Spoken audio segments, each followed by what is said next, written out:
मालदीव्स इतना pro China क्यों है और फिलहाल इतना एंटी इंडिया क्यों दिख रहा है ना। इसके पॉलिटिकल कारण है, लेकिन इकोनॉमिक्स और पॉलिटिक्स साथ में चलता है, तो हमको समझना पड़ेगा ये क्यों हो रहा है।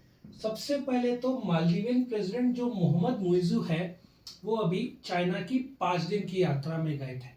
तो आपको एक चीज समझना पड़ेगा कि मालदीव्स इंडियन ओशन में है, ठीक है। उसमें 1200 आइलैंड्स है और करीबन 5.25 लाख लोगों का देश है। तो मालदीव्स का जो जीडीपी है वो 4.9 बिलियन यूएस डॉलर्स है। पर यहाँ पे शुरू होता है खेल। जो चाइना का लोन है वो है 1.3 बिलियन डॉलर्स।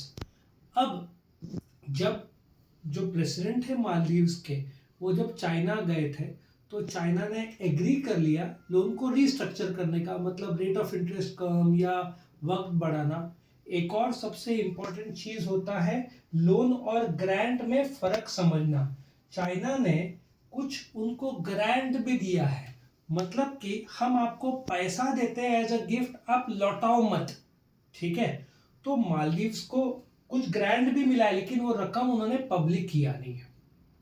अब जब चाइना मालदीव्स को ये सब दे रहा है तो रिटर्न गिफ्ट तो मांगेगा ही मालदीव से।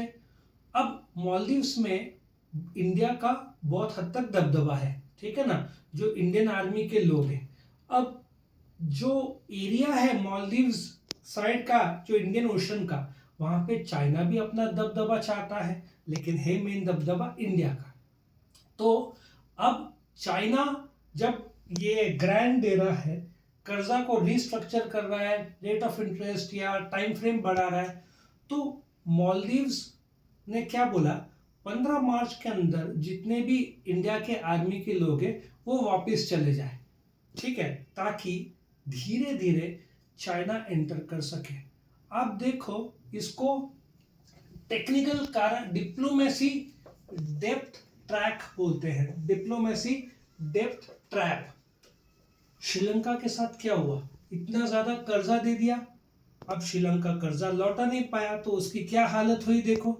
अच्छा, इंडिया ने 4 बिलियन डॉलर्स दे के श्रीलंका को बचाने की कोशिश की, पाकिस्तान भी कर्जा में डूबा हुआ है, तो मालदीव्स भी उसी रास्ते चलना शुरू हो गया है।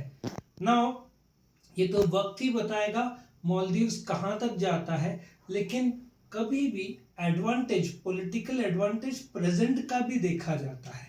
अभी चाइना ग्रांट दे रहा है, लोन को रिस्ट्रक्चर कर रहा है, तो सीधी बात है मालदीव्स चाइना का साइड लेगा, ठीक है।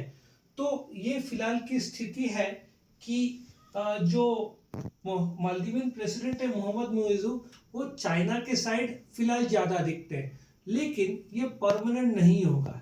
कहीं ऐसा ना हो कि मालदीव्स भी डेथ ट्रैप में एंटर कर जाए और लॉन्ग टर्म में वापस इंडिया को सहारा देना पड़े।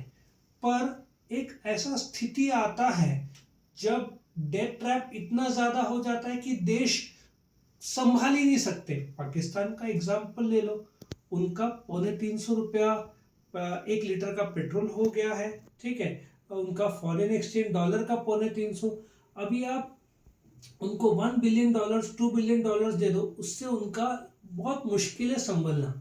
तो फिलहाल मालदीव्स जो इंटरेस्ट देख रहा है वो ये कर्जा देख रहा है, ठीक है। ये कर्जा तो रिस्ट्रक्चर हो जाएगा, लेकिन द मोमेंट चाइना का प्रेजेंस बढ़ा और चाइना ने और कर्जा दिया, ठीक है, तो ये कर्जा बढ़ते जाएगा और ऐसा वक्त आएगा जब मालदीव्स ये कर्जा लौटा नहीं पाएगा, तो और नए कंडीशन आ जाएंगे। मैं आपको एक एग्जांपल देता हूँ। जो श्रीलंका है, जब वो कर्जा लौटा नहीं पा रहा था, तो एक उनका आई थिंक सी पोर्ट उन्होंने कुछ 99 ईयर्स के लिए चाइना को लीज पे दे दिया। अब चाइना को पता है कि यहाँ पे 1200 आइलैंड्स है। एक ऐसा समय आएगा यदि मालदीव्स उनका लोन रिपे किसी कारणवश कम कर पाए या नहीं कर पाए, तो चाइना में भी एक आइलैंड फिर एक ऐसा धीरे धीरे अपना प्रभाव वहां पे बढ़ा सकता है। सिक्योरिटी इश्यूज के लिए ये इंडिया के लिए अच्छा नहीं है, ये इंडिया को अच्छे तरीके से मालूम है, लेकिन आप अपफ्रंट पॉलिटिकल कुछ बोल नहीं सकते, ये सब आपको डिप्लोमेटिकली हैंडल करना पड़ता है। लेकिन ना मालदीव्स ये डिप्लोमेटिकली हैंडल कर रहा है, चाइना से तो एक्सपेक्ट किया नहीं जा सकता। तो मालदीव्स अभी प्रो चाइना स्टैंड ले रहा है। तो अब देखें आगे क्या होता है, कहानी अनफोल्ड कैसे होती है। जैसे जैसे अनफोल्ड होते जाएंगे हम देखते जाएंगे, उस पर हम और एक्स्ट्रा बोलते जाएंगे। तो वीडियो पसंद आए तो लाइक करना, फ्रेंड्स के साथ शेयर करना, चैनल को जरूर सब्सक्राइब करना ताकि हम आपको रेगुलर वीडियो अपडेट्स दे सकें। Thank you.